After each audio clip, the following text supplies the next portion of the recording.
6/12/2013. 6/12/2013. மதுரை. பிறந்த இடம் வந்து மதுரையா? மதுரை. 4:28 AM. 4:28 AM.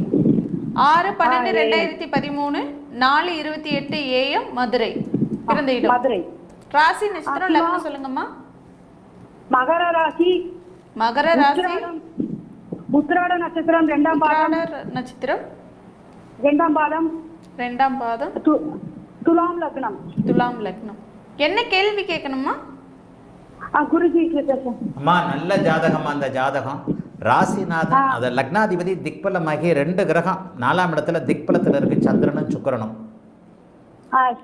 தம்பி தான் கொஞ்சம் பிடிவாதக்காரனா இருப்பான், கடுமையான பிடிவாதக்காரன். அப்படியா? உங்க வீடியோ பார்த்து பார்த்து கொஞ்சம் கத்துக்கிட்டேன்யா. கத்துக்கிட்டீங்களா? ஆமா, கொஞ்சம் ஏதோ கொஞ்சம். அடிக்கடி சொல்றேன்ல, உங்களை மாதிரி ஹவுஸ் ஒய்ஃப் ஜோசியம் பார்க்கறது பெரிய ரெவல்யூஷன், புரட்சி நடந்துகிட்டு இருக்கு யூடியூப்ல. எனக்கு தெரிஞ்சதை சொல்லுவாங்க ஐயா உங்க வீடியோ பார்த்து. தாராளமா சொல்லுங்கம்மா. சனியும் சுக்கிரனும் பரிவர்த்தனை ஐயா. சனியும் சுக்கிரனும் பரிவர்த்தனை. 1 நாளுக்குடையவர்கள் பரிவர்த்தனை. சொல்லுங்க.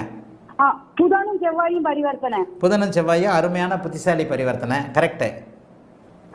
குரு வந்து சுக்கிரனையும் சந்திரனையும் பாக்குறாரு. சுக்கிரனும் சந்திரனும் குருவும் பாக்குறாங்க 6 டிகிரிக்குள்ள. அந்த 0 டிகிரில இருக்கிறதுனால. ஆமா, குரு 25 டிகிரி. உண்மை. பார்வை டிகிரி அமைப்புல இல்லாதது போல தோன்றினாலும் கூட 25 டிகிரியில இருக்கிற குரு கண்டிப்பாக சந்திரனையும் சுக்கிரனையும் பார்க்கிறார். உண்மை. ஆமா, சுக்கிரனையும் குருவும் பாக்குறாருயா. குரு நல்ல பார்வையில வந்துட்டாரு. பகை வீட்டுல இருக்காரு இல்லையா? ஆமா, சரி. சுக்கிரன் 100% பார்வை வந்துட்டாரு. அப்புறம் குருவும் சனிய பாக்குறாரு ஐயா, உச்ச சனிய பாக்குறாரு ஒரே டிகிரியில. இவ்வளவு கரெக்ட். பலன் என்ன?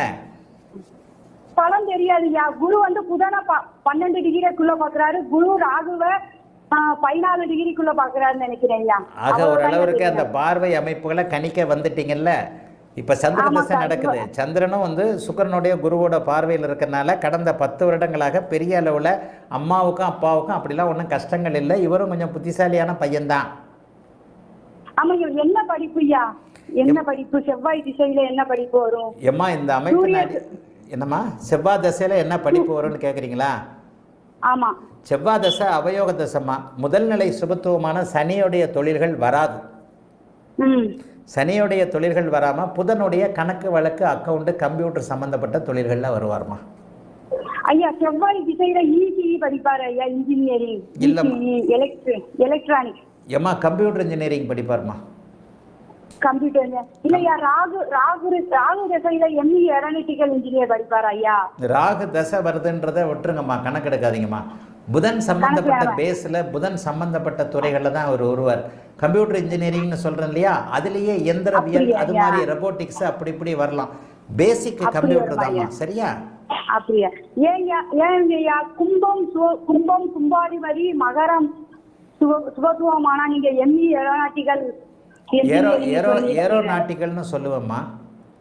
ஆமாங்க ஆமாங்க ஐயா. ராகு திசை யோக திசையிலே ஐயா. ராகு திசை கண்டிப்பா யோக திசை அம்மா. ராகு திசை யோக திசை தான். ஆனா செவ்வாய் திசை இடையில செவ்வாய் திசை நல்லா இல்லைல்ல.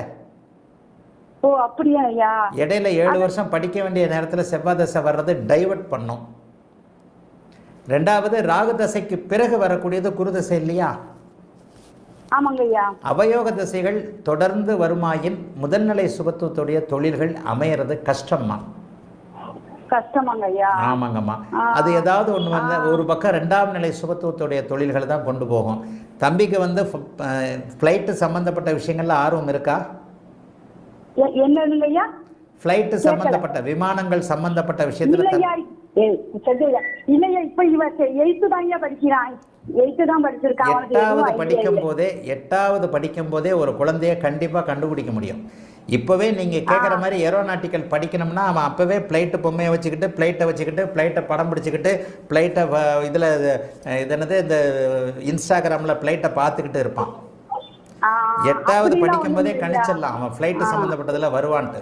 இவன் வந்து கம்ப்யூட்டர் சம்மந்தப்பட்டதில் வருவான். புதனும் செவ்வாயும் பரிவர்த்தனையாகி இருக்கிறதுனால புதன் மறைமுகமான காரக பலம் ஸ்தான பலம் என்கின்ற அமைப்பை படிப்பு இருக்கிறது வெகு வலிமையான ஒன்று. ஆகவே புதன் சம்பந்தப்பட்ட கல்வி அமைப்புகள் கண்டிப்பாக படிப்பார். அம்மா ஒரு சந்தோஷமாக இருக்குமா, உங்களை மாதிரி ஒரு ஹவுஸ் ஒய்ஃபுக்கெல்லாம் ஜோசியத்தை என் கூட டிஸ்கஸ் பண்ணுற அளவுக்கு உங்களை கொஞ்சம் ஓரளவுக்கு இது பண்ணி ஒரு ஜோதிட லெவலில் உங்களுக்கு சொல்லி கொடுத்துருக்குது ஜோதிடம் அப்படிங்கிறத அறியும் போது உண்மையிலே எனக்கு ரொம்ப நெகிழ்ச்சியாக இருக்குமா. இந்த லைவை நான் சந்தோஷமாக முடிக்கிறேம்மா. வாழ்த்துக்கள்மா, நல்லா இருப்பீங்கம்மா. அழைத்ததற்கு நன்றி அம்மா.